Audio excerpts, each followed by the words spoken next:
موضوع الدرس القلوب بين أصابع الرحمن يقلبها كيف يشاء ويصرفها كيف يشاء.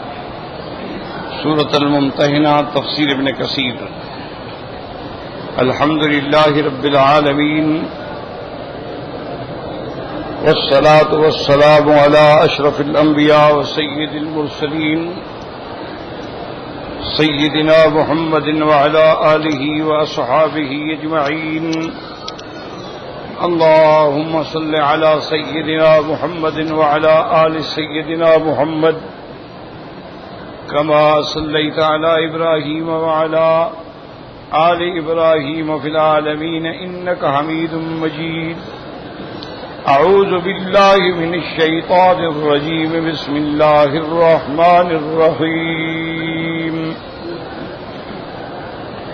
عسى الله أن يجعل بينكم وبين الذين عاديتم منهم مودة والله قدير والله غفور رحيم. لا ينهاكم الله عن الذين لم يقاتلوكم في الدين ولم يخرجوكم من دياركم أن تبروهم وتقسطوا إليهم إن الله يحب المقسطين. إنما ينهاكم الله عن الذين قاتلوكم في الدين وأخرجوكم من دياركم وظاهروا على إخراجكم أن تولوهم ومن يتولهم فأولئك هم الظالمون. قال المؤلف والمفسر رحمه الله تعالى: أدام النفع بعلومه وعلومكم في الدارين آمين. إلى أن قال: حدثني سلامة حدثني عقيل قال حدثني ابن شهاب أن رسول الله صلى الله عليه وسلم استعمل أبا سفيان بن صخر بن حرب على باد اليمن، فلما قبض رسول الله صلى الله عليه وسلم أقبل ولقي ذا الخبار مرتدا فقاتله، فكان أول من قاتل في الردة وجاهد عن الدين. قال ابن شهاب: وهو ممن أنزل الله فيه: صلى الله أن يجعل بينكم وبين الذين عاديتم منهم مودة. اب مفسر رحمۃ اللہ علیہ تفسیر میں دلائل ذکر فرما رہے ہیں کہ ابن شہاب نے روایت کی کہ حضور صلی اللہ علیہ وسلم نے ابا سفیان صخر ابن حرب جو ہے ان کو یمن کے علاقے کا حاکم بنایا.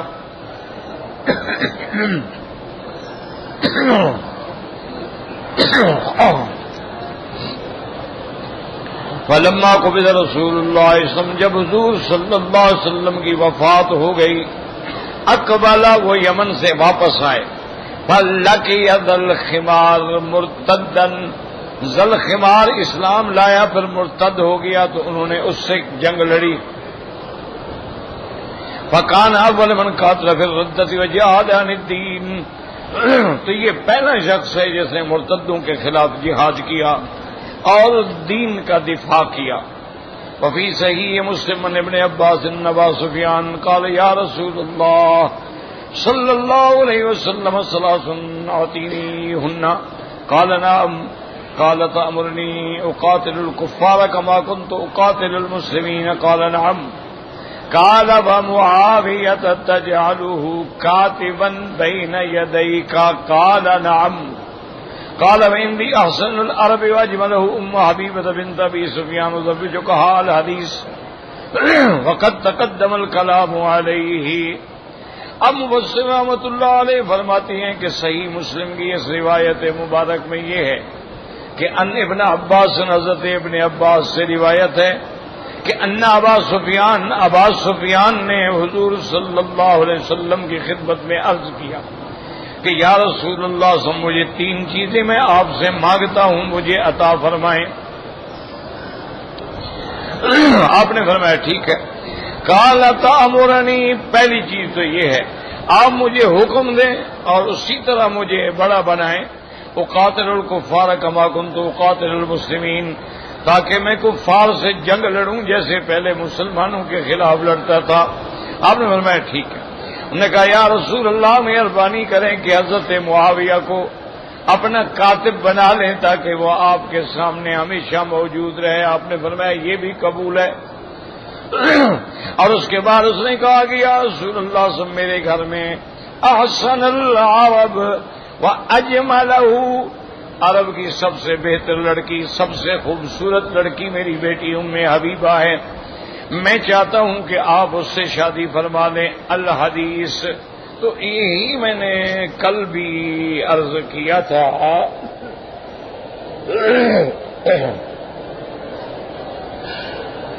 کہ اب جو ہے حضرت ابو سفیان کا اسلام جو ہے وہ فتح مکہ والے دن، اس سے پہلے آپ مسلمان نہیں ہوئے. اور فتح مکہ والے دن ابھی حضور پاک یعنی مکے میں داخل بھی نہیں ہوئے تھے. مکہ مکرمہ کے جب آپ قریب پہنچ گئے تو آپ نے اپنے لشکر کو تقسیم فرما دیا. میمنہ، میسرہ اور وسط، کہ ایک جماعت جو ہے وہ تو دائیں ہاتھ سے چلتے چلتے مکے میں پہنچے اور ایک فوج کا حصہ جو ہے وہ بائیں ہاتھ سے چلتے چلتے مکے میں پہنچے اور درمیان میں سرکار دو عالم خود اپنی فوج کے ساتھ داخل ہوں گے تاکہ اگر کوئی دشمن مقابلہ کرے تو ہر طرف سے اس کا مقابلہ کیا جا سکے. اسی دوران میں ابو سفیان رضی اللہ تعالی عنہ کو لایا گیا اور اسی راستے میں ہی ابو سفیان نے اسلام قبول کیا. تو حضرت عثمان رضی اللہ تعالی عنہ نے عرض کیا کہ یا رسول اللہ صلی اللہ علیہ وسلم، ابو سفیان قریش کا ایک بڑا سردار ہے، تو آپ بھی اس کو تھوڑی عزت دیں کہ سردار جو ہوتے ہیں، جو بڑے لوگ ہوتے ہیں، ان کو اپنی عزت مطلوب ہوتی ہے. تو اب وہ اسلام میں آ گیا ہے تو آپ بھی تو اس کی تھوڑی شان بڑھائیں تاکہ وہ خوش ہو جائے.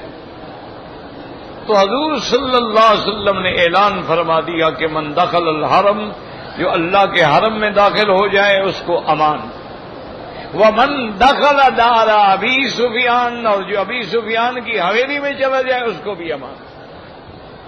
تو ابو سفیان کی شان بڑھائی گئی. اور اس فتح مکہ کے موقع پر 10,000 کا لشکر سرکار دو عالم کے ساتھ ہے. یعنی آپ اندازہ کریں کہ اللہ نے اسلام کو کیسے عزت دی کہ جب رحمت دو عالم نے ہجرت کی تو 80 مسلمان تھے. جب رحمت دو جہاں مقام بدر میں آئے، کفار سے مقابلہ ہوا تو 313 ساتھ تھے. جب حضور صلی اللہ علیہ وسلم عمرے کے لیے تشریف لائے حدیبیہ میں تو 1500 ساتھ تھے. اور اس کے بعد حضور جب فتح مکہ کے لیے تشریف لائے تو 10,000 کا لشکر ساتھ. اسلام بڑھتا گیا، اسلام پھیلتا گیا، اسلام کو ہر لحاظ سے اللہ نے عددی قوت عطا فرمائی. اور حضور پاک نے جب حنین کا محاصرہ کیا تو 12,000 کا لشکر تھا. حضور صلی اللہ علیہ وسلم جب تبوک تشریف لے گئے تو 30,000 کا لشکر تھا.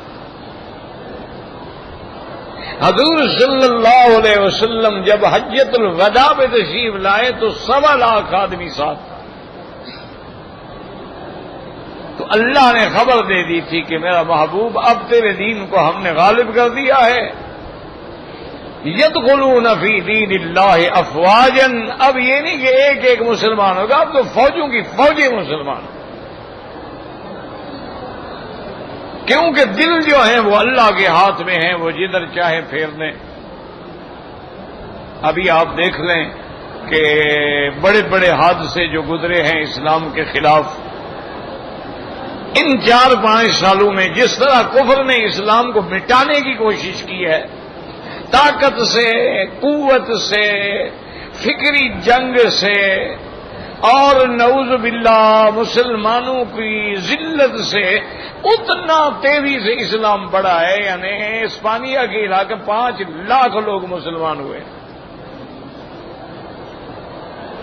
جو دنیا کا سب سے بڑا مہنگا اور فیشنیبل اور عیاش لوگوں کی جنت ہے سوئٹزرلینڈ، وہاں 27,000 لڑکی نے اسلام قبول کیا۔ آپ جو لوگ مکے میں یہاں رہتے ہیں 10 سال 20 سال 30 سال سے، ان سے پوچھیں کہ آج سے 5 سال پہلے کبھی آپ نے اس طرح عمرہ دیکھا تھا؟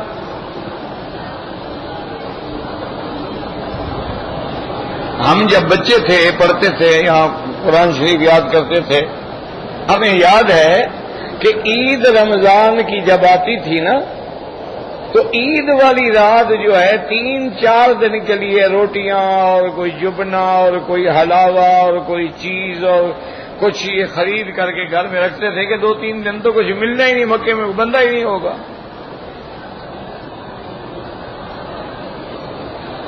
یعنی عید رمضان کے بعد ہم نے یہ بھی دیکھا ہے کہ امام حرم کے پیچھے کوئی 100-150 آدمی ہو، اور 3 دن نہ کوئی بازار نہ کوئی دکان، سب لوگ اپنے اپنے رشتہ داروں کو ملنے کے لیے چلے جاتے، پورا مکہ خالی ہو جاتا۔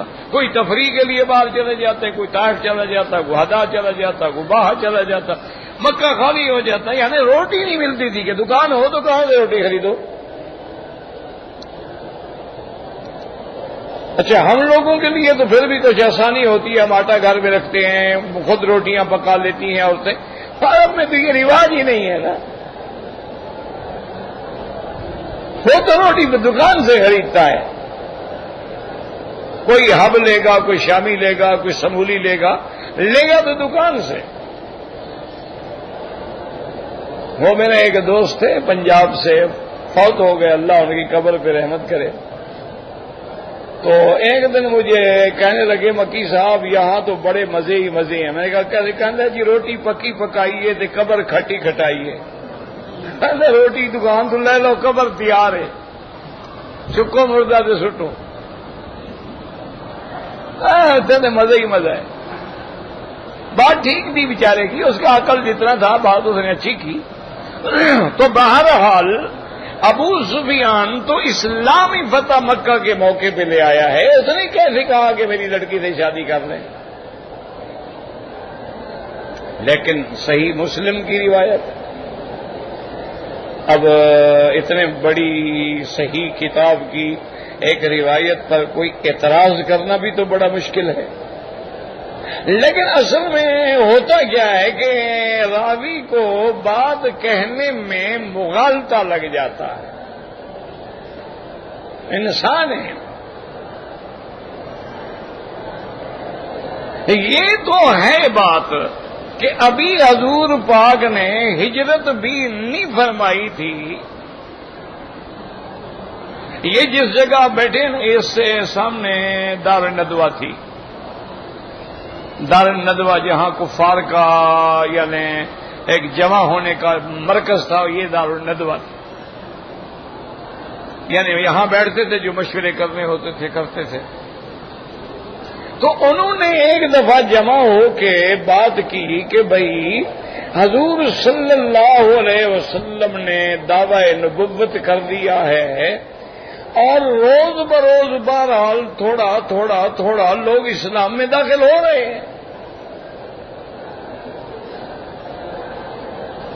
تو ہم آپ سے کوئی بات کریں، اس مسئلے کو حل کریں۔ انہوں نے اپنے 3 سرداروں کو منتخب کیا جو حضور کی خدمت میں حاضر ہوئے۔ انہوں نے کہا کہ یا رسول اللہ صلی اللہ علیہ وسلم، ہم آپ سے کچھ بات کرنا چاہتے ہیں، میں کسی بات کے لیے تو میں روز آپ کو بلاتا ہوں، اگر آپ آئیں اہلاً وسہلاً و مرحبا، آئیے بات کریں۔ انہوں نے کہا حضور یہ بڑی مشکل بات ہو گئی ہے، ایک تو آپ کا جو گھرانہ ہے نا اس کا قریش کی کوئی شاخ ایسی نہیں جس میں رشتہ داری نہ ہو، پھر آپ بنو ہاشم ہیں، عبد المطلب کی اولاد ہیں، تو اب آپ نے جو نبوت کا دعویٰ فرما کے ہمارے آلہہ کی تردید کر دی ہے کہ یہ ہمارے سارے آلہہ جھوٹے ہیں، یہ لات عزا منات نائلہ اساف سب جھوٹے ہیں، ایک الہ کی عبادت کریں، تو اس سے تو حضور بہت بڑا مسئلہ پیدا ہو گیا ہے۔ کیوں؟ یہی کام ہمارے باپ کرتے تھے، دادا کرتے تھے، اس کا مطلب ہے وہ بھی سب جہنمی تھے، اور ہمارے باپ دادا جو ہیں وہ آپ کے بھی تو باپ دادا بنتے ہیں نا، کوئی آپ کے ساتھ دوسرے دادے میں ہے، کوئی تیسرے دادا میں ہے، کوئی چوتھے دادے میں، ملتے تو ہیں نا۔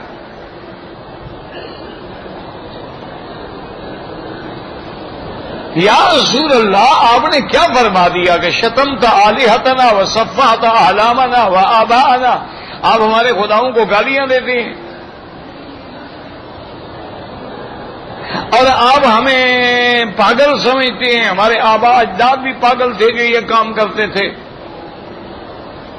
اس سے انتشار بڑھ رہا ہے۔ اب ہم آپ کے سامنے تجاویز رکھتے ہیں کہ یہ جو آپ نے نبوت کا اعلان کیا ہے نا جی کہ انا رسول اللہ، میں اللہ کا رسول ہوں،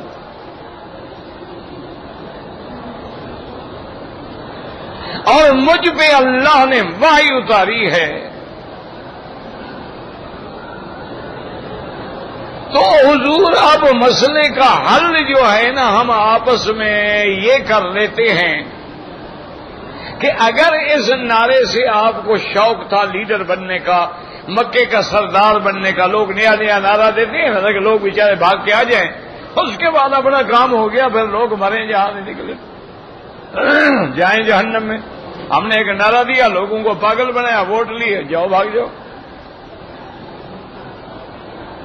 تو آپ نے بھی یہ نعرہ اس لیے دیا ہے کہ مکے کے سردار بن جائیں، تو واللہ ہم سارے قریش اکٹھے ہو کے آپ کے ہاتھ پہ بیعت کرتے ہیں، اور آج کے بعد آپ کو مکے کا سب سے بڑا سردار ہم تسلیم کرتے ہیں۔ اور اگر آپ نے یہ نعرہ اس لیے دیا ہے کہ میری شہرت ہو جائے، میں ہیرو بن جاؤں، اور جب آدمی ہیرو بن جاتا ہے تو لڑکیوں کی توجہ بھی ہوتی ہے، تو اگر آپ کوئی خوبصورت لڑکی سے شادی کرنا چاہتے ہیں تو اللہ خدا کی قسم قریش خاندان کی ہم ایک نہیں 10 لڑکی آپ سے شادی کرنے کے لیے تیار ہیں۔ اس زمانے میں تو ہو سکتا ہے کہ ابو سفیان ہو اس بات میں، میرے کہنے کا مقصد یہ تھا، سمجھے، اور راوی نے اسی کو بیان کر دیا بعد میں۔ یہ قصہ اس زمانے کا ہے، اور انہوں نے کہا حضور اگر آپ نے یہ نعرہ اس لیے دیا ہے کہ آپ کے پاس دولت جمع ہو جائے تو واللہ ہے ہم قریش کے جتنے سردار ہیں نا اپنے گھر کی ساری دولت آپ کے قدموں میں ڈال دیتے ہیں۔ اور آخری بات یہ ہے کہ آپ پر کسی جادو کا یا کسی جن کا اثر ہو گیا ہے تو ہم پھر کوئی کاہن راہب ڈھونڈتے ہیں، آپ کا علاج کراتے ہیں۔ حضور نے فرمایا اب سب نے بات سن لی ہے، انہوں نے کہا جی کر لی ہے، آپ نے کہا اب میری بات بھی سنو۔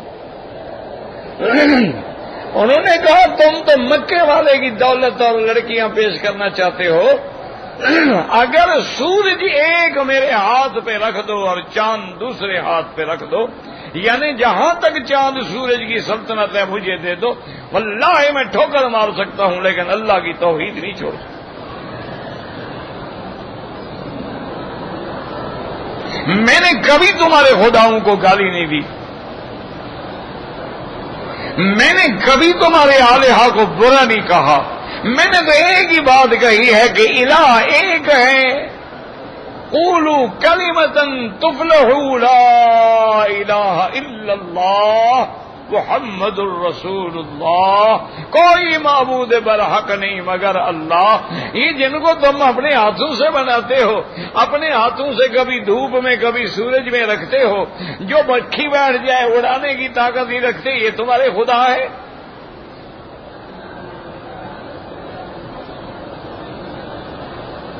تو وہ بات تو ہو سکتی ہے کہ قریش نے آپ کو دعوت دی تھی کہ اگر آپ شادی کرنا چاہتے ہیں، اس لیے شہرت حاصل کر رہے ہیں، تو ہم اپنی لڑکیاں دینے کے لیے تیار ہیں، ورنہ یہ جو بات ہے نا، یہ بات ملتی نہیں ہے کہ ام حبیبہ تو حبشہ میں تھی اور آپ کا شادی جو ہے وہ نجاشی نے کی، اور اس دور میں اس نے 400 درہم حضور صلی اللہ علیہ وسلم کی طرف سے حق المہر دی۔ ابو سفیان کو تو بعد میں پتہ چلا کہ تیری بیٹی جو ہے حضور کی بیوی بن گئی ہے۔ تو بہرحال چونکہ ہم کسی روایت پر جو سیاہ میں آ جائیں، جو صحیح عین میں آ جائیں، ان پہ اعتراض نہیں کرتے، بلکہ کوشش یہ ہوتی ہے کہ ان کو جمع کرنے کی کوشش کی جائے۔ راوی کو غلط فہمی ہو سکتی ہے، ایک واقعہ پہلے کا تھا جو بعد میں ذکر کر دیا کہ ابو سفیان نے یہ بھی کہا تھا، یہ بھی کہا تھا، یہ بھی کہا تھا۔ اب دوسرا مسئلہ آ گیا کہ اللہ فرماتے ہیں کہ لا ينهاكم الله عن الذين لم يقاتلوكم في الدين ولم يخرجوكم من دياركم أي ولم يظاهروا أن يؤمنوا ولا إخراجكم أي لا ينهاكم عن الإحسان إلى الكفرة الذين لا يقاتلونكم في الدين كالنساء والضعفة منهم من تبروهم أي تحسنوا إليهم وتقسطوا إليهم أي تعدلوا إن الله يحب المقسطين۔ اللہ نے فرمایا کہ ہم آپ لوگوں کو، ایمان والوں کو، اس بات سے منع نہیں کرتے ہیں کہ جن کافروں نے آپ کے ساتھ جنگ نہیں لڑی، جنہوں نے آپ کو نہیں نکالا، جنہوں نے آپ کے دشمنوں سے اتفاق کر کے ان کی مدد نہیں کی ہے، اگر ان سے تم احسان کرو تو اللہ منع نہیں کرتے، احسان کرو۔ مثلا ضعیف ہیں، معذور ہیں، بیمار ہیں، بچے ہیں، عورتیں ہیں، ان نے تو کوئی جنگ نہیں لڑی نا آپ سے، تو ان سے آپ بھلائی کر سکتے ہیں۔ تو مسئلہ کیا سمجھ آیا کہ کافر سے دلی محبت تو ہو نہیں سکتی۔ ایک بات یاد رکھو کہ ان کو تم اپنا دوست سمجھو، یہ شریعت میں منع۔ اسی طرح کافروں کو یہ سمجھو کہ یہ ہماری مدد کریں گے تو ہمیں فتح ملے گی، یہ غلط ہے۔ فتح اللہ کے ہاتھ میں ہے، وہ چاہے تو دے دے اور چاہے تو نہ۔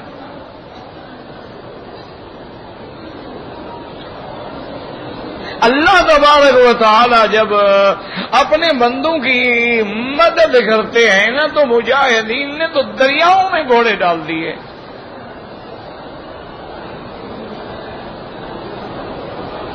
تو اس لیے ایک ان سے دوستی حرام، ایک ان کی مدد پہ بھروسہ کرنا کہ یہ ہمارے خیر خواہ بن جائیں گے، یہ حرام۔ لن ترضى عنك اليهود ولا النصارى، یہود اور نصارہ آپ سے کبھی راضی نہیں ہو سکتے۔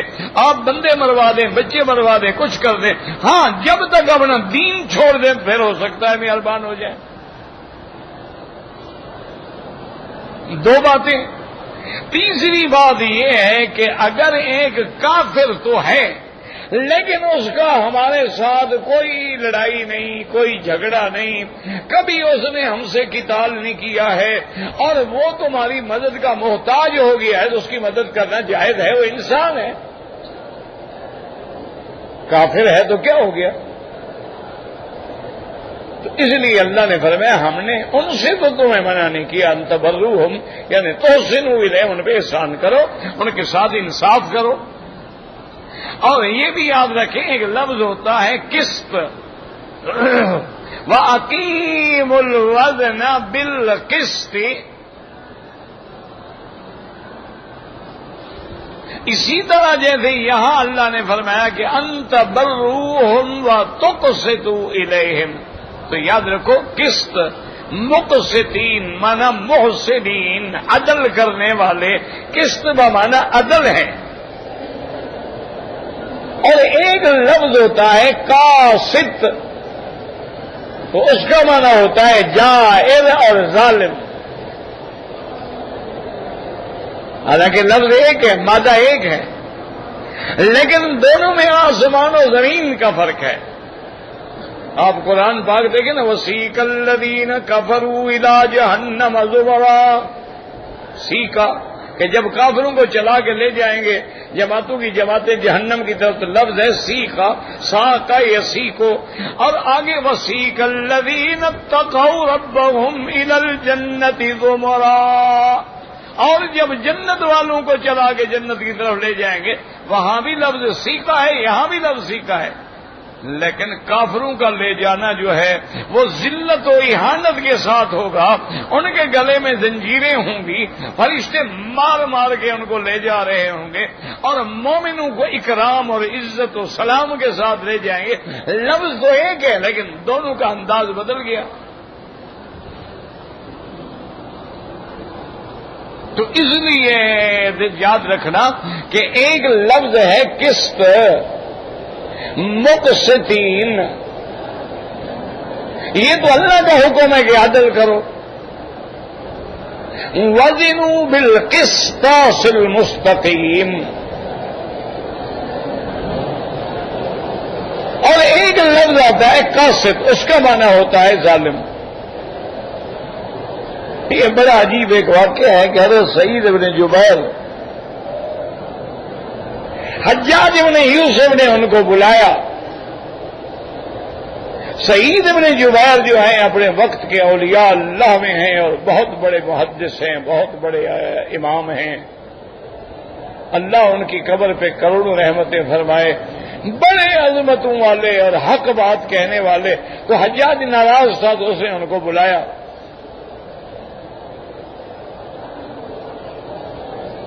تو جب کچھ لوگوں کو پتہ چلا کہ سعید ابن جبیر کو حجاج نے بلایا ہے، انہوں نے کہا انا للہ و انا الیہ راجعون، کیونکہ حجاج کی زبان میں معافی تو ہے ہی نہیں نا۔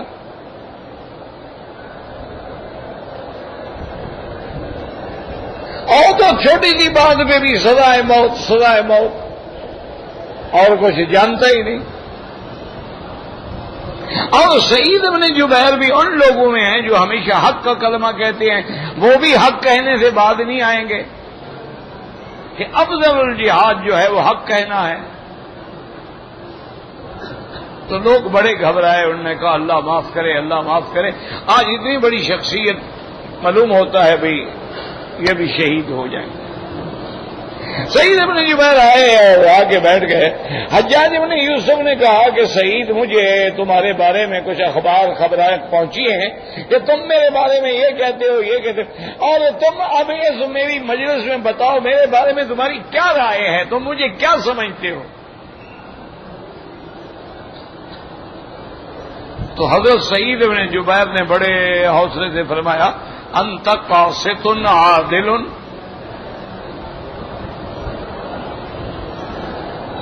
حجاج چپ ہو گیا، اور جو ساتھ بیٹھے تھے وہ خوش ہو گئے کہ چلو اچھا ہوا، سعید ابن جبیر نے جان بچانے کے لیے ظالم کو کہہ دیا کہ تم عادل بھی ہو اور تم انصاف کرنے والے بھی ہو۔ تو حجاج نے کہا اچھا ٹھیک ہے آپ جائیں۔ چلے گئے۔ جب سعید ابن جبیر چلے گئے تو حجاج ابن یوسف نے اپنے کابینہ سے پوچھا، اپنے وزیروں سے پوچھا، وزیر تو ہمیشہ ایسے ہی ہوتے ہیں نا ماشاءاللہ، انہوں نے پوچھا کہ بھئی تم نے سمجھا ہے کہ سعید ابن جبیر نے مجھے کیا کہا ہے؟ انہوں نے کہا جناب بڑی تعریف کی آپ کی کہ آپ عدل والے ہیں، آپ قاسط ہیں اور عادل ہیں۔ انہوں نے کہا تم سارے احمق ہو، بے وقوف ہو، تم نے سمجھا ہی نہیں کہ اس نے مجھے کیا کہا ہے. اس نے کہا ہے تم ظالم ہو، تم کافر ہو. میں کہا جی انہوں نے کہا قاصد کا ہے بدبختوں، قرآن میں نہیں ہے امل قاصدون فکانوا لجہنم حطبا. جو قاصد ہیں وہ جہنم کا ایندھن ہے. عادل اس نے کہا وہ ہم عن ربہم یعدلون، یہ اپنے اللہ سے پھرنے والے ہیں. یہ عدل کے معنی میں نہیں، پھرنے کے معنی میں ہے. تو اس نے مجھے کہا تم ظالم بھی ہو، کافر بھی ہو. تو اس نے کہا حجاج آپ نے سمجھ لیا تھا، پھر سزا کیوں نہیں دی؟ اس نے کہا اور بھی شرمندگی اگر یہ اختیار کر لیتا، میں اس کو سزا دیتا تو پھر شرابی کرتا نا، پھر بات بھی تو کھولتا نا، پھر ساری دنیا کے سامنے اپنی مزید رسوائی قبول کر لیتے. میں نے کہا چھوڑ دیں، اس سے بہتر ہے کہ اس بات کا پردہ رہ جائے، ورنہ میں تو سمجھ لیا تھا کہ اس نے کیا کہا ہے. تو ایک ہی لفظ میں ترجمہ جو ہے نا، یاد رکھو وہ بدل جاتا ہے. بلکہ جیسے کسی نے کہا نا کہ نقطے میں بھی ترجمہ بدل جاتا ہے کہ ہم دعا لکھتے رہے اور تم دغا پڑھتے رہے. اب دعا اور دغا میں کیا ہے؟ ایک نقطہ ہی ہے نا. عین میں نقطہ لگا دو دغا بن جائے گا، نقطہ ہٹا دو دعا بن جائے گا. ہم دعا لکھتے رہے اور تم دغا پڑھتے رہے. ایک ہی نقطے نے محرم سے مجرم کر دیا. اب محرم ہے اور جیم کا نیچے نقطہ لگا دو مجرم بن جائے گا. حجاج بہت بڑا، یاد رکھے، یہ چوتھے نمبر پہ اپنے زمانے میں خطیب تھا. اتنا بڑا ادیب تھا، اتنا بڑا خطیب تھا. سب سے پہلے سرکار دو عالم، اس کے بعد سیدنا ابو بکر، سیدنا ابو بکر کے بعد سیدنا علی، اور سیدنا علی کی فصاحت و بلاغت کے بعد یہ حجاج تھا. یہ اتنا بڑا خطیب تھا، اتنا بڑا بلیغ تھا، اتنا بڑا ادیب تھا. اور یہ تم لوگ جو قرآن پڑھتے ہو تم تو سب پہ حجاج کا احسان ہے. یہ زبر زیر سے حجاج نے لگائی ہے. پہلے قرآن پہ اعراب نہیں ہوتے تھے. عرب کو تو ضرورت نہیں نا اعراب کی، وہ تو جانتے ہیں کیسے پڑھنا ہے. لیکن ہم لوگ تو زبر زیر کے بغیر ہمیشہ غلطیاں کرتے. تو یہ اعراب لگانے والا بھی حجاج ہے. کتنا بڑا کام کر گیا کہ کروڑ ارب لوگ قرآن صحیح پڑھیں گے. اسی لیے آتا ہے نا کہ جب وہ مر رہا تھا نا، عجیب آدمی تھا نا، ہماری طرح نہیں تھا. وہ جہاں ظالم تھا وہاں باغیرت بھی تھا کہ دو لڑکیوں نے دیبل سے اس کو خط لکھا کہ ہم راجہ داہر کی قید میں ہیں اور ہندو راجہ روزانہ ہم سے زنا کرتا ہے، ہمارا کوئی بھائی نہیں جو ہماری مدد کرے. تو حجاج نے اپنے داماد بھتیجے محمد بن قاسم کو بھیجا، جس نے بغداد سے فوجیں لی اور جا کے سندھ میں داہر کو ٹکڑے ٹکڑے کر دیا. غیرت یہ تھی. دو لڑکیوں کا غصہ آ گیا. تمہارے ہاں تو روزانہ ماشاءاللہ 10 لڑکیوں کے ساتھ اجتماعی زیادتی ہوتی ہے. 10 سال کی لڑکی، 8 سال کی لڑکی، 9 سال کی لڑکی سے زنا ہوتا ہے. پھر کہتے ہیں جی اللہ کا غضب آ رہا ہے. غضب نہیں آئے گا تو رحمت آئے گی. جب تم اللہ کے غضب کو چیلنج کرو گے تو پھر اللہ بھی قہر برسائیں گے تم پر. دیکھ لیں پھر اللہ کے عذاب کا کوڑا برس رہا ہے نا کہ روز بندے مر رہے ہیں. مرنے والے کو پتہ نہیں میرا قصور کیا ہے، مارنے والے کو پتہ نہیں یار میں نے جاتے جاتے اس کو کیوں مار دیا. یہ بالکل وہی حدیث مبارک ہے جو میرے آقا نے سرکار دو جہاں نے فرمایا تھا ایک وقت آئے گا میری امت پہ کہ لا یدری القاتل، قاتل کو پتہ نہیں ہوگا کہ میں قتل کیوں کر رہا ہوں، ولا یدری المقتول، اور مقتول کو بھی پتہ نہیں ہوگا کہ میں کیوں قتل ہو رہا ہوں.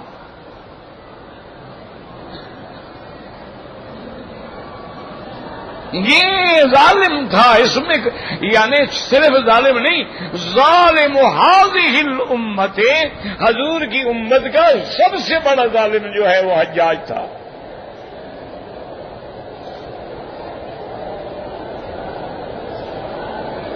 عجیب یعنی جب وہ پہلے گورنر بن کے آیا نا پہلی دفعہ، تو اصول یہ ہوتا تھا کہ گورنر جو ہے وہ جامع مسجد میں ساری مخلوق جمع ہوتی تھی، وہ خطبہ پڑھاتے تھے، اس کے بعد خود نمازیں پڑھاتے تھے، اور وہ جب آیا نا تو عربوں کی طرح اس نے یہ رومال جو ہے نا باندھا ہوا تھا اور صرف آنکھیں ظاہر تھی، ہاتھ میں تلوار تھی، اور وہاں کی جو جامع مسجد ہے اس میں 1.5 لاکھ آدمی بیٹھ سکتا تھا۔ مسجد کھچا کھچ بھری ہوئی تھی، بھی کوئی نیا گورنر آ گیا، چلے بلایا ہے، وہاں گئے تو یہ میز سٹیج پہ آگے چپ کر کے کھڑا رہا۔ 5 منٹ گزر گئے، 10 منٹ گزر گئے، 20 منٹ گزر گئے، اب عراقیوں سے صبر نہ ہوا، انہوں نے کہا اتستعملون مثل هذا علی العراق، اس قسم کے جاہل الو کو ہمارا گورنر بنا دیا گیا ہے جو بولنا ہی نہیں جانتا، گنگا ہو گیا ہے۔ مجمع کو دیکھا ہے اور ڈر کے مارے جس کی زبان ہی نہیں کھلتی ہے چپ کر کے کھڑا ہوا ہے، وہ سنتا رہا۔ تھوڑی دیر کے بعد اس نے پھر جناب اپنی تلوار پہ ہاتھ رکھا اور کہا کہ بات سنو، انا ابن الجلاوۃ اللہ الثنایا متى ذا الامامۃ تعرفونی، میں تو چٹانوں کا بیٹا ہوں، جب میں نے کپڑا ہٹایا نا تمہیں پتہ لگ جائے گا کہ میں کون ہوں۔ جب کپڑا ہٹایا تو میں حجاج تو لوگ بے ہوش ہو گئے، اور نے کہا سن لو تمہارے سروں کی فصل پک چکی ہے اور اللہ نے مجھے کاٹنے کے لیے بھیجا۔ اور آج کے بعد اس نے کہا کوئی اپنے گھر کا دروازہ بند نہیں کرے گا، کوئی مال مویشی کی حفاظت نہیں کرے گا، کوئی سامان کی حفاظت نہیں کرے گا، کوئی دکاندار دروازہ بند نہیں کرے گا، سب دروازے کھلے رہیں، جس کا نقصان ہوگا وہ حجاج دے گا۔ ایسا ایڈمنسٹریٹر تھا وہ۔ 6 مہینے میں ایک آدمی نے رپورٹ کی کہ جناب وہ فلاں جگہ ایک چینی کی چھوٹی بوری پڑی ہوئی ہے، وہ تو اٹھوا کے بیت المال میں ڈال دیں، اس نے رپورٹ کی۔ اس نے کہا اچھا تمہیں کیسے پتہ لگا کہ وہ چینی ہے؟ انہوں نے کہا جی میں نے انگلی لگا کے دیکھی تھی تو میں نے دیکھا تو انہوں نے کہا اچھا اس کی یہ انگلی کاٹ دو۔ اس نے کہا دیکھنا تو اللہ نے تمہیں معاف کیا تھا، انگلی لگانے کا حق کس نے دیا تھا تمہیں؟ کاٹ دو انگلی، اتنی بڑی ہو گئی ہے کہ لوگوں کی بوریوں میں گھس جاتی ہے، چھوٹا کرو اس کو۔ وہ ایسا آدمی تھا۔ اور جب موت کا وقت آیا بس اللہ کے نظام ہے نا، اسی لیے اللہ فرماتے ہیں تمہیں کیا پتا جو تیرے دشمن ہیں میں کل ان کو دوست بنا دوں، جو دوست ہیں مرتد ہو کے دشمن بن جائیں، دل تو میرے ہاتھ میں ہے۔ اس نے اپنی داڑھی پکڑی اور کہا میرا اللہ تیری زمین پر آج ایک بندہ بھی نہیں ہے جو یہ کہے گا کہ حجاج بخشا جائے گا، لیکن میں تیری رحمت سے نا امید بالکل نہیں ہوں، میں اب تیرے پاس آ رہا ہوں، تیری مرضی ہے رحم کا معاملہ فرما دے۔ تو اس وقت بھی اس کا ہوش حواس برقرار تھے۔ انہوں نے کہا آج زمین پہ کوئی بندہ نہیں جو میرے بارے میں کہتا ہو بخشا جائے گا، لیکن تیری رحمت تو بہت بڑی ہے نا، وہ تو کتے پہ رحم کرو تو رحم کر دیتا ہے، وہ تو چیونٹی پہ رحم کرو تو رحم کر دیتا ہے، وہ تو کیڑے مکوڑے پہ رحم کرو تو رب رحم کر دیتا ہے، کسی اندھے کا ہاتھ پکڑ لو تو رب رحم کر دیتا ہے، کسی غریب بیوہ کے گھر میں 2 لقمے پہنچا دو تو رحم کر دیتا ہے۔ رحمت حق بہا نمی جو ید بہا نمی جو ید، اللہ کی رحمت تم سے بدلہ نہیں چاہتی ہو تو کہتی بہانہ بناؤ بس میں بخشنے کے لیے تیار ہوں، آؤ تو صحیح میرے دروازے پہ۔ اسی لیے جب ابلیس لعین لعنہ اللہ نے کہا تھا فَبِعِزَّتِكَ لَأُغْوِيَنَّهُمْ أَجْمَعِينَ،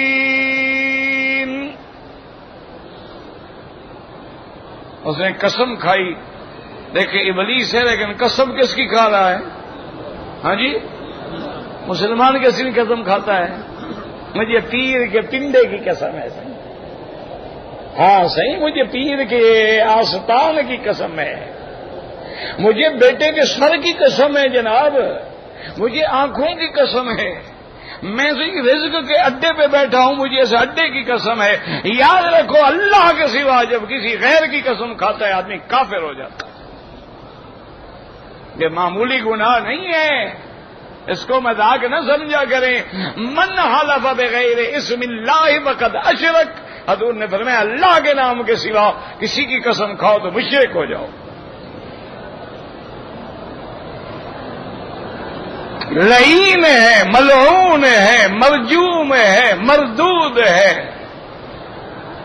لیکن قسم کہتے ہیں فبعزت کا، مجھے تیرے عزت و جلال کی قسم ہے مولا، میں بھی تیرے سارے بندوں کو گمراہ کروں گا، صرف خاص تیرے بندے جو ہیں میرے چمبل سے بچ جائیں گے، ورنہ میں سب کو نہیں چھوڑوں گا۔ اللہ نے فرمایا ملعون فبعزتی و جلالی، مجھے بھی اپنی عزت و جلال کی قسم ہے، جب تک میرے بندے توبہ کرتے رہیں گے میں بھی گناہ معاف کرتا ہوں۔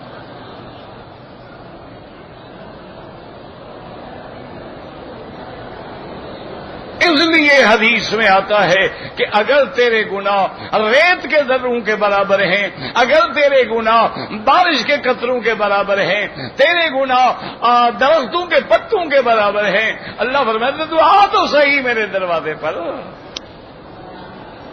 آ تو صحیح، توبہ تو کر، معافی تو مانگ، پھر دیکھ میں تیرے سارے گناہ مٹا دیتا ہوں۔ تو اللہ آپ کو بھی اور مجھے بھی توبہ کی صحیح توفیق عطا فرمائیں، اور پھر اس توبہ پر قائم رہنے کی بھی توفیق عطا فرمائیں، توبہ نصوحہ نصیب فرمائیں۔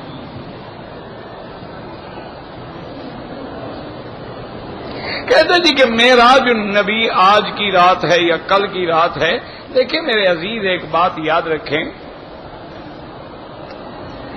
قرآن و حدیث ان چیزوں سے کبھی بحث ہی نہیں کرتے، ایک مسئلہ سمجھا کریں۔ آج مشکل یہ ہے کہ حق سمجھاؤ لوگوں کو کڑوا لگتا ہے۔ اب اللہ کا قرآن سبحان الذی اسری بعبدہ لیلا من المسجد الحرام الی المسجد الاقصی، لیلا رات، کون سی رات کوئی پتہ نہیں۔ اللہ نے قرآن میں یہ نہیں فرمایا ہے کہ وہ رجب کا مہینہ تھا، صرف اللہ نے لیلۃ القدر کے بارے میں یہ فرمایا ہے کہ وہ رمضان میں ہوتی ہے، اور وہ بھی مختلف آیات کو جوڑنے سے اندازہ ہوتا ہے کہ شہر رمضان الذی انزل فیہ القرآن، اور ادھر قرآن کہتے ہیں انا انزلناہ فی لیلۃ القدر۔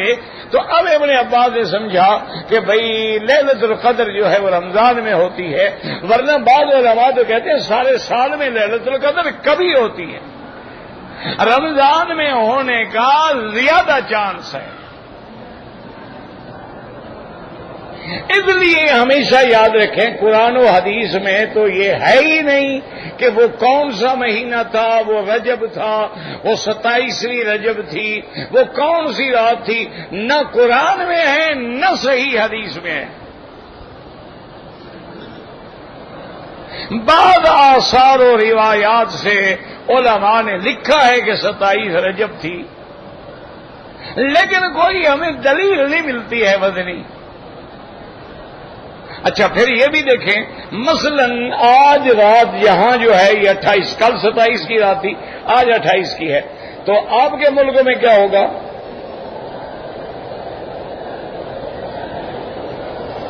بھئی کبھی 2 دن کا فرق ہے، کبھی 1 دن کا فرق ہے، تو پھر اگر 27 رجب ہوتی یعنی یہاں معراج 27 کو ہوگا، وہاں 27 تو ہوگی نہیں، وہاں والوں کا معراج یعنی 2 دن کے بعد ہوگا۔ اچھا کسی کے ساتھ ہمارے 4 دن کا فرق ہے، وہاں پر 4 دن کے بعد معراج ہوگا۔ اچھا معراج ہے جو چل رہا ہے۔ کوئی اللہ نے عقل بھی تو دیا ہے نا، اس کو بھی استعمال کیا کریں نا، ساری ذمہ داری کے مولوی کے ٹھیکے پہ تو ہوتی نہیں، اسی لیے اللہ نے تعین ہی نہیں کی ہے۔ اب لیلۃ القدر ہے، ٹھیک ہے، ہمارا ایمان ہے، سرکار دو جہاں کا فرمان ہے تحروا فی العشر الاواخر، کہ رمضان کے آخری 10 دنوں میں ڈھونڈنے کی کوشش کرو۔ ایک روایت میں آتا ہے کہ تاک راتوں میں 21 ہے، اس کے بعد 23 ہے، 25 ہے، 27 ہے، 29 ہے، تلاش کرو، لیکن کب؟ اچھا اگر 27 ہے، یہاں 27 ہے، ہمارے ملک میں تو جناب 29 26 ہوگی یا 25 ہوگی. اس لیے اللہ نے اس کو چھپا لیا. تو یہ بات کہنے کا ہمارے پاس کوئی پیمانہ ہی نہیں ہے. بس لوگوں نے جیسے 12 ربیع الاول بنا لیا ہے، اسی طرح 27 رجب بھی بنا لیا ہے ماشاءاللہ. اسی طرح 15 شعبان کی رات کو بھی بنا لیا ہے، وہ بھی قرآن میں نہیں ہے، وہ بھی ایک صحیح حدیث میں نہیں ہے.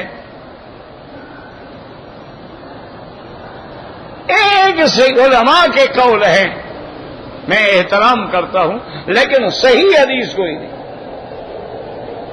قرآن پاک نے فرمایا انا انزلناہ فی لیلۃ مبارکۃ انا کنا منذرین، تو اس سے مراد لیلۃ القدر ہے، وہ 15 شعبان کی رات نہیں ہے. فیہا یفرق کل امر حکیم. تو اس لیے مہربانی کریں، 1400 سال گزر گئے ہیں، یا تمہیں قبروں کی تلاش ہے یا تمہیں تاریخوں کی تلاش ہے، پتہ نہیں مسئلہ کیا ہے. مجھے مسئلہ تو سمجھائے نا. حضور کے زمانے میں تو کیلنڈر ہی نہیں تھا، تقویم ہی نہیں تھی، کوئی ڈائری نہیں تھی کہ لکھا جاتا کہ 27 رجب ہے. اب حضور پاک کی ولادت کے بارے میں کہ 12 ربیع الاول کو پیدائش ہے، یہ بھی ایک قول ہے، کوئی صحیح دلیل نہیں ہے. زیادہ دلائل جو ہیں وہ تو 9 ربیع الاول کے ہیں، اور 12 ربیع الاول کو جب تم خوشیاں مناتے ہو وہ حضور کی وفات کا دن ہے. 12 ربیع الاول وفات میں کوئی اختلاف نہیں. اچھا یہ ہجری تاریخیں جو ہیں یہ تو بعد میں صحابہ نے اس کی ابتدا کی ہے. حضور کے زمانے میں تو کوئی ہجری سنہ لکھا ہی نہیں جاتا تھا.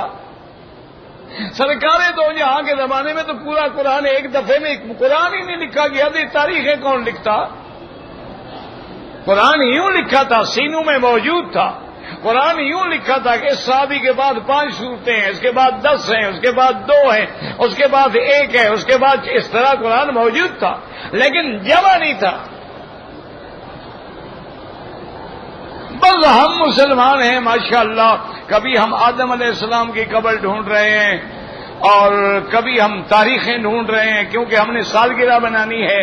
ہم نے ماشاءاللہ جیسے عیسائی سالگرہ مناتے ہیں، کیک رکھتے ہیں، شمع لگاتے ہیں، پھونک مارتے ہیں، کاٹتے ہیں، پھر ہیپی برتھ ٹو ڈے کہتے ہیں. ہم نے بھی تو وہ منانا ہے نا. یہ تو ان کا مذہب ہے، اس کا اسلام سے کیا تعلق ہے؟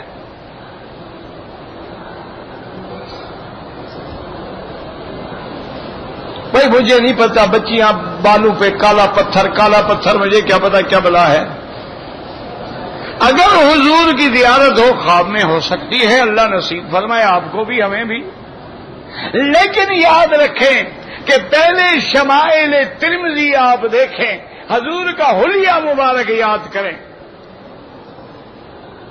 کہ سرکار دو عالم کا قد مبارک، آپ کا چہرہ مبارک، آپ کے بال مبارک، آپ کے ہاتھ مبارک، یہ سارا جو حدیث میں موجود ہے اس کو یاد رکھیں. پھر کثرت سے درود شریف پڑھا کریں اور پاک حالت میں پاک بستر پہ درود پڑھتے پڑھتے سو جایا کریں. اللہ قادر ہے زیارت نصیب ہو جائے، لیکن وہ زیارت اس حلیے کے مطابق ہو تو سچی ہوگی.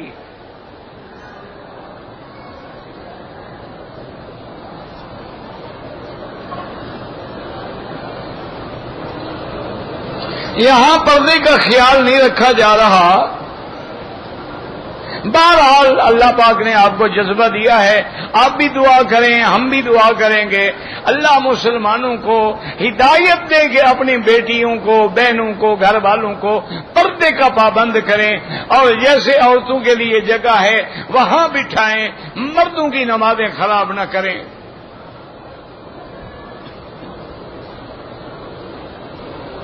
بہرحال یہ تو بیٹی نہ کہیں کہ حرم میں جگہ نہیں ہے، سارا نیچے انڈر گراؤنڈ حرم خالی ہے، جا کے پڑھیں نماز. کوئی آپ کے آگے نہیں آئے گا، آپ دیوار کے ساتھ کھڑی ہو جائیں.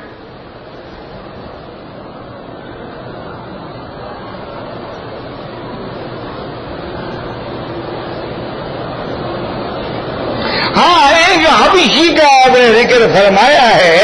آپ نے فرمایا کہ قیامت سے پہلے گویا میں دیکھ رہا ہوں ایک باریک پنڈلیوں والا ہے, کالا رنگ ہے, حبشے کا آدمی ہے جو اللہ کے کعبے کو توڑے گا. ملکی جو یہاں باہر کی مرغی آتی ہے وہ نہ کھائیں تو بہتر ہے, اس کا کوئی اعتبار نہیں.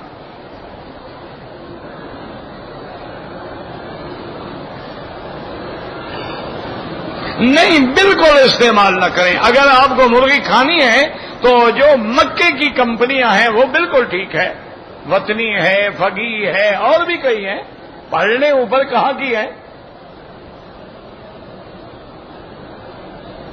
اللہ آبان, مجھے نہیں پتا آپ نے کیا لکھا ہے. ہاتھ کھول کے نماز نہیں, جمہور ہاتھ باندھ کے نماز پڑھتے ہیں.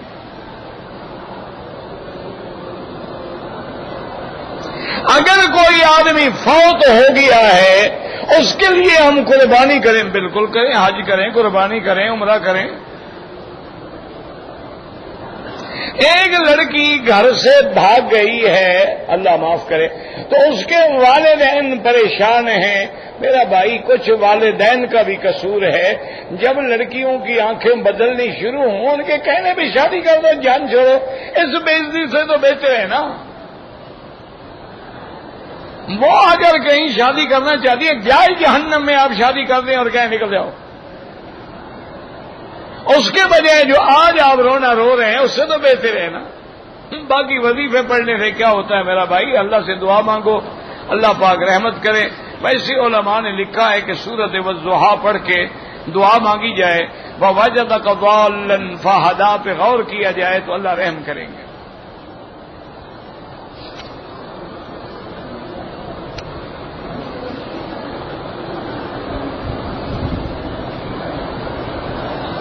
میرا لڑکا فوت ہو گیا, جس کے بچے ہیں ان کو آپ کی جائیداد نہیں مل سکتی ہے, کیونکہ وہ تو آپ کی زندگی میں فوت ہو گیا, اس کو تو جائیداد ملی ہی نہیں نا. آپ کی جائیداد کا وہ وارث بنتا تو اس کی اولاد اس کی وارث بنتی. آپ کا تو وارث بنا ہی نہیں بیچارہ, وہ تو پہلے فوت ہو گیا ہے. آپ ویسے محبت سے دے دیں الگ بات ہے.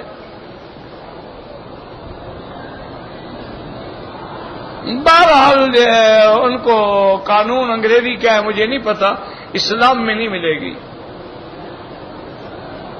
کہتے ہیں جی کہ خاوند اپنی بیوی سے لڑتا ہے, خرچہ بھی نہیں دیتا ہے, تو اللہ سے 2 رکعت نماز پڑھ کے روزانہ دعا کیا کرو, اور اللہ کا نام ہے یا لطیف ہو یا ودود, یہ پڑھ کے دعا کرو کہ اللہ میرے خاوند کو ہدایت دے اور اس سے میرے ساتھ محبت و مودت سے زندگی گزارنے کی توفیق دے. حضور پاک کے روضہ مبارک پہ جو ہم حاضری دیں گے وہ زندگی کی زیارت نہیں ہوتی ہے, اس لیے کہ اب عالم الگ ہے.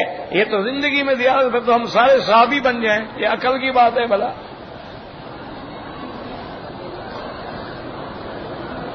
اگر طلاق ایک دفعہ میں 3 دفعہ کہہ دے 3 ہو جاتی ہیں. حلالہ جو ہے وہ ایسے نہیں ہوتا ہے. یہ جو کرائے کے لیے لوگ ڈھونڈتے ہیں نا, بھی ایک رات کے لیے نکاح کر کے میری بیوی کو حلال کر لو, اللہ کے نبی نے لعنت بھیجی ہے. اللہ نے فرمایا لعن اللہ المحلل والمحلل له, حلالہ کرنے والا اور کرانے والا دونوں پہ اللہ کی لعنت ہے. وہ دوسری جگہ شادی کرے اپنے منشے سے, پھر وہ اپنے منشے سے چھوڑے. یہ نہیں ہے کہ پہلے پیسے دے دے.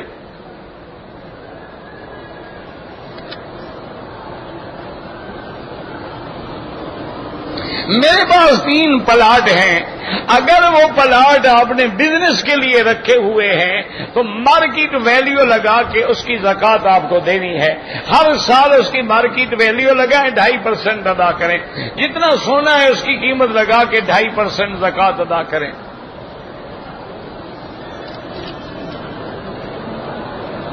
اگر کوئی آدمی 2 یا 3 طواف اکٹھے کر لے اور بعد میں 2 رکعت پڑھ لے, جائز ہے.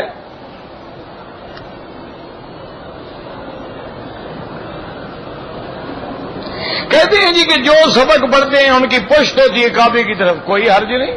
حضرت ابراہیم خود کعبے سے پشت لگا کے بیٹھے تھے. ایک طواف کر کے کسی ایک کے لیے دعا مانگیں.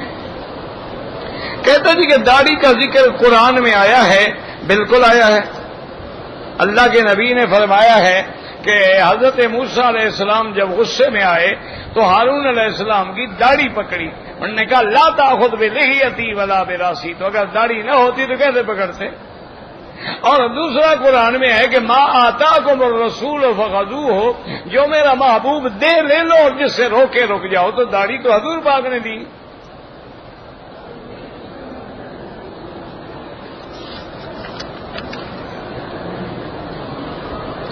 عورت نے 2 عمرے کیے ہیں، بال نہیں کاٹے. سب سے پہلے تو بال کاٹے. اگر اس میں درمیان میں اور کوئی غلطی نہیں کی ہے تو کوئی حرج نہیں. اگر خوشبو والے صابن سے نہا لی یا خاون سے مل لی تو دم پڑ گئی.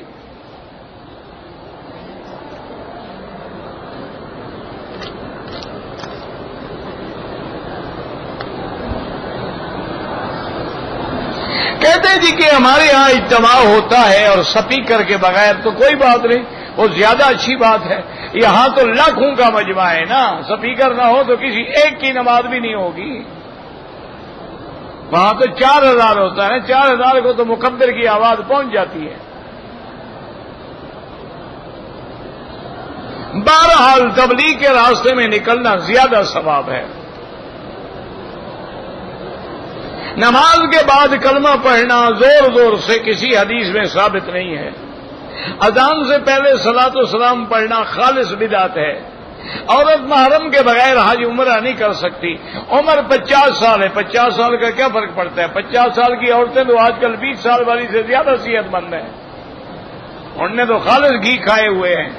اس کو تو بغیر محرم کے بالکل نہیں آنا چاہیے. عید میلاد جو مناتے ہیں 100% بدعت ہے. 11ویں کا ذکر قرآن حدیث میں تو عبد القادر جیلانی بیچارہ بعد میں پیدا ہوا. 11ویں قرآن میں کہاں سے آ گئی؟ صدقے کا مال امیر آدمی نہیں کھا سکتا. زکوٰۃ غریب فقراء کو دینی چاہیے. راستے میں نہیں خرچ ہو سکتی. کفن پہ کلمہ لکھنا بدعت ہے. داڑھی ایک مشت رکھنا جو ہے واجب ہے. حج جو ہے جو صاحب استطاعت ہے، اگر خاوند صاحب استطاعت ہے اس پہ فرض ہے، بیوی پہ نہیں ہے. اگر بیوی صاحب استطاعت ہے اس پہ فرض ہے، خاوند پہ نہیں ہے.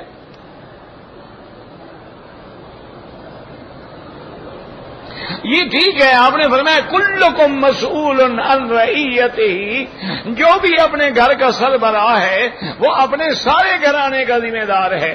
جو ایک فیکٹری کا سربراہ ہے، مل کا سربراہ ہے، اگر مزدور نماز نہیں پڑھتے تو یہ قیامت میں جہنم میں جائے گا.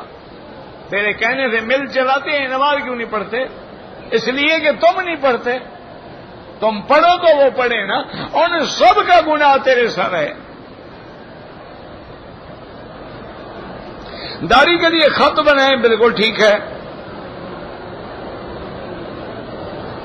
رفع یدین جو ہے وہ تو نماز کی تنفیذ مدینے میں ہوئی ہے. مکے سے اس کا کیا تعلق ہے؟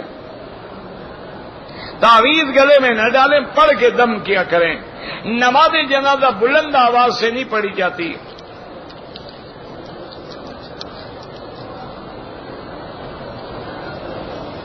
اپنا جوتا موجود ہے، لوگوں کے نہ اٹھائیں. حرم شریف سے قرآن اٹھا کے نہ لے جائیں.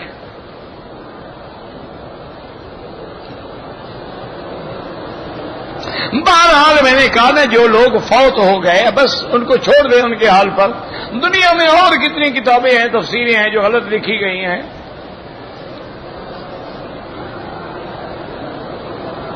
اللہم اغفر للمؤمنین والمؤمنات، سب مسلمانوں کے لیے، ہر مرد عورت کے لیے.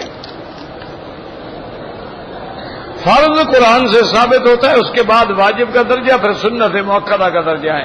سنتیں چھوڑنے بالکل گناہ ہے. جنازے کی نماز میں 4 تکبیریں ہیں، اللہ اکبر اللہ اکبر اللہ اکبر. ایک سلام پھیریں یا 2 سلام پھیریں، دونوں جائز ہیں.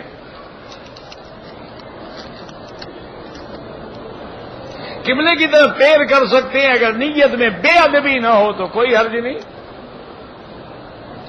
نمازی کے آگے نہ گزریں، مجبوراً گزرنا پڑے تو سجدے کی جگہ سے دور گزریں. نماز با جماعت چھوٹ جائے، آدمی ہے تو جماعت کر لو، اکیلے ہو تو پھر اکیلے قضا کرو۔ وتر کی نماز 3 رکعت ہوتی ہے، وتر کی نماز میں ہاتھ باندھ کے بھی دعا جائز ہے، اٹھا کے بھی جائز ہے، کوئی ایسا کفر اسلام کا جھگڑا نہیں ہے۔ کرتا پہننا یا پاجامہ، حضور نے پاجامہ کبھی نہیں پہنا، شلوار بھی نہیں پہنی، آپ چادر پہنتے تھے، لیکن آپ کو پسند ہے یہ شلوار، آپ نے فرمایا اچھی چیز ہے۔ ٹخنوں کے نیچے کپڑا ہو تو جہنم کی وعید ہے، ٹوپی نہ پہنے تو گناہ ہے، ٹوپی کے اوپر اگر امامہ باندھے تو اور زیادہ سنت مصطفیٰ ہے۔ طواف کی نماز عصر کے بعد مغرب کے بعد پڑھیں۔ اگر کوئی اہل بدعت ہے اس کو امام نہ بنائیں۔ ڈاکٹر غامدی ہے، ڈاکٹر عامر ہیں، ڈاکٹر ذاکر ہیں، تو ڈاکٹر ہیں نا، کسی پھر آپ کنسلٹنٹ سے پوچھیں۔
کر سکتا ہے